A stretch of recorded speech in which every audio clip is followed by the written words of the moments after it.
Is there a preference? Medic ID bracelet, necklace, what? They're going to take it from you once you're in jail. All jewelry is normally removed if you're going to be taken into custody. But the ID bracelet at least corroborates the statements you're going to be making that you've got a serious medical condition. So I'd say wear them, but once you get into the jail, it's not really going to be an issue. The police can arrest you if they witness you breaking the law. So if you symbolically lock down to the front doors of the courthouse, you are breaking the law right in front of them, and they're going to be able to arrest you. Otherwise, they need either a warrant or they need corroborating individuals to say that they saw you breaking the law. The law actually says that even one informant can be enough for a police officer to come and arrest you. So there's that. Once you are arrested, they're going to take you to the jail, most likely. They can actually give you a ticket and just release you on the scene, but normally these days with protest situations, they are concerned you're just going to go back onto the line and repeat your offense. So normally they are actually handcuffing you and taking you to jail. At that point, when you go to the jail, because they're putting you in this secure facility with other criminals, at that point they can do what's called a skin search. This is not a strip search. This just means that they are allowed to make you take off your jewelry, empty your pockets. They can give you fun jail clothes to wear, though very often that's not the case, especially when you're a short timer. Normally you don't even change into jail clothes. But they are permitted to do that. But it's not, what people think of, like they're going to be crawling up your orifices with magnifying glasses or anything like that. They can only do that in serious, like murder crimes or if they think that you're bringing in contraband. We have a brochure in the back for people with transdermal piercings. For those of you that don't know what those are, they're the ones that kind of look like they're implanted in somebody's cheek. They can't just take those out like we can take out our earrings. If you have transdermals, please pick up one of those brochures. Keep it in your pocket in case you go to jail to make sure that you are safe once you get to jail. If you are taken into custody, at that point they're allowed to do an inventory search of like your backpack and stuff. This is basically supposed to be a search so that you don't accuse them of stealing stuff from you. But when they're doing that search, if you happen to have an Altoids tin full of marijuana, you can be charged with it at that point if they find it. And you are permitted to be searched by a person of your own gender. If there are any people here from the transgender community, the law says that you are going to be treated as you were with the biological equipment you were born with. So if your birth certificate says you are female and you have female biological parts, you will be housed with females and treated as a female regardless of your self-identity, unfortunately. So, if you are arrested, we want you to say, I'm going to remain silent and I want a lawyer. This puts a magic bubble around you that makes it illegal for the police to continue questioning you. Anything you say after you say this magic phrase cannot be used against you in court. However, if at some point, as you're driving to the jail, the police say, nice weather we're having, or great protest, and you forget that you just put this mud magic bubble around you, and you start talking to them, you have popped your own bubble, and now you have to re-say this phrase in order to get that protection back around you. So if you get nervous and you start chatting with them, and then you remember, oh yeah, that lawyer told me that I should put this bubble around me, then just restate, I am going to remain silent, I want a lawyer, or even just say, I'm taking the fifth. Both phrases mean the same thing, and you'll have that protection around you. Be prepared potentially to be interrogated, but know that you have absolutely no obligation at all to answer any questions.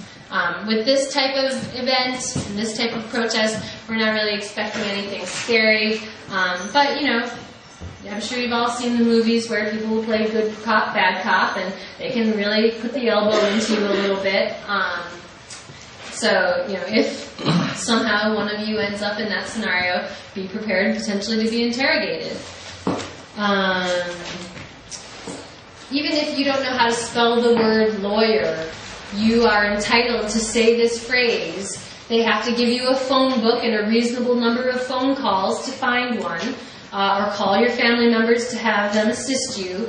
We're hoping by Saturday to have a designated phone line in case anyone does get arrested and wants to call out for assistance. And we do have over 30 volunteer lawyers right now lined up ready to help if anything happens, and that includes going to the jail.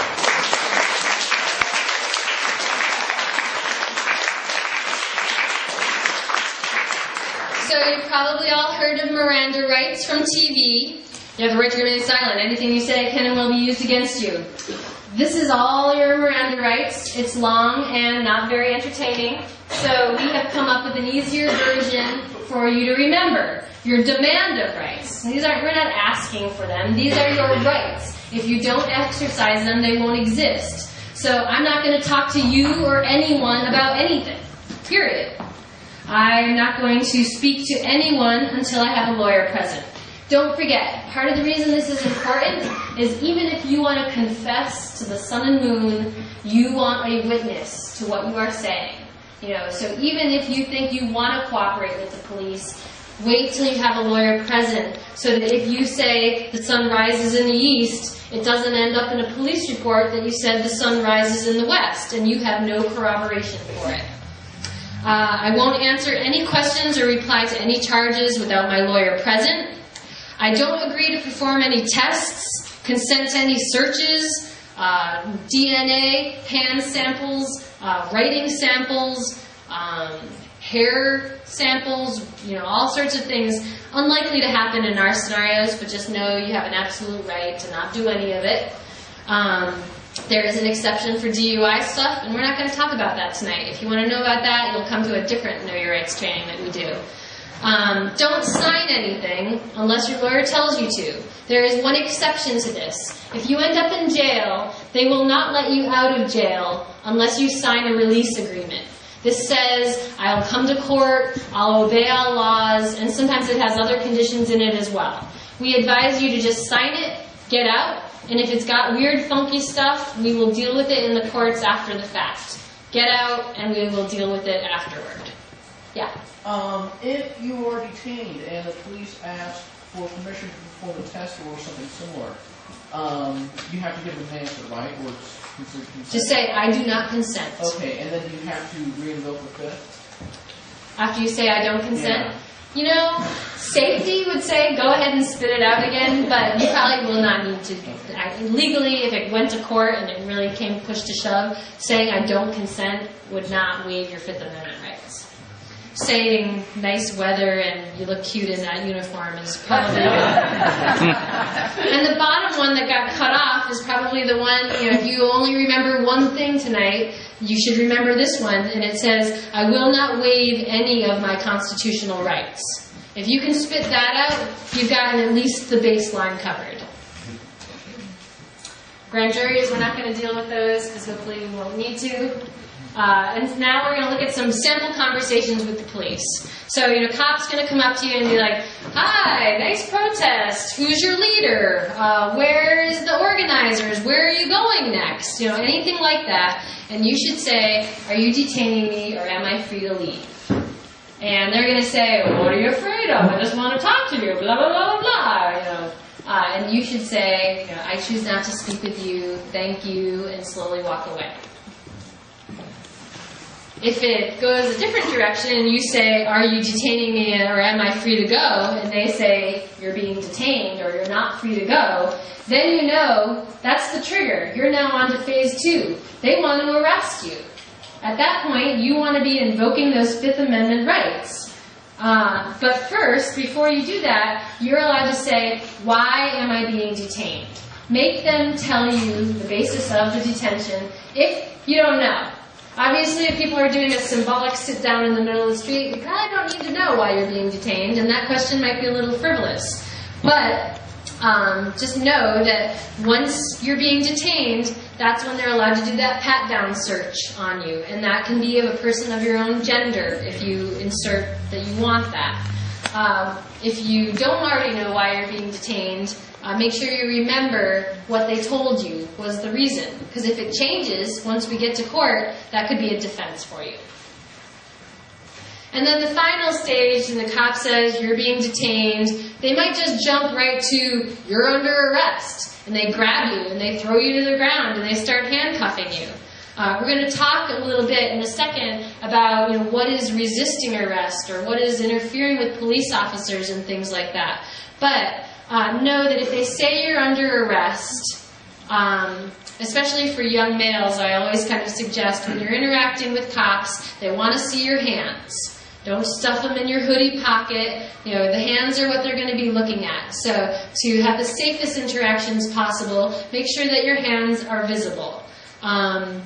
And if they say that you're going to be, if they say you're under arrest, that means you're going to be handcuffed, usually.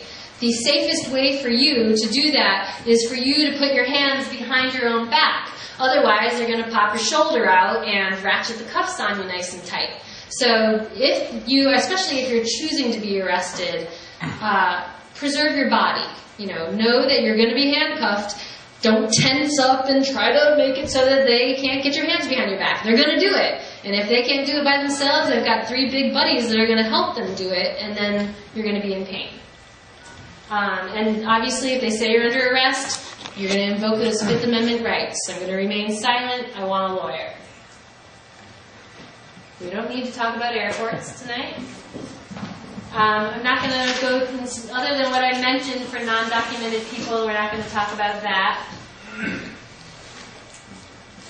This document, I just want to briefly mention to you, it's tiny and I don't want you to read it, but what I want you to know about it is it's called a consent to group representation. If an affinity group chooses a symbolic arrest at any time during this occupation, you are permitted to be represented as a political group by a single lawyer or a group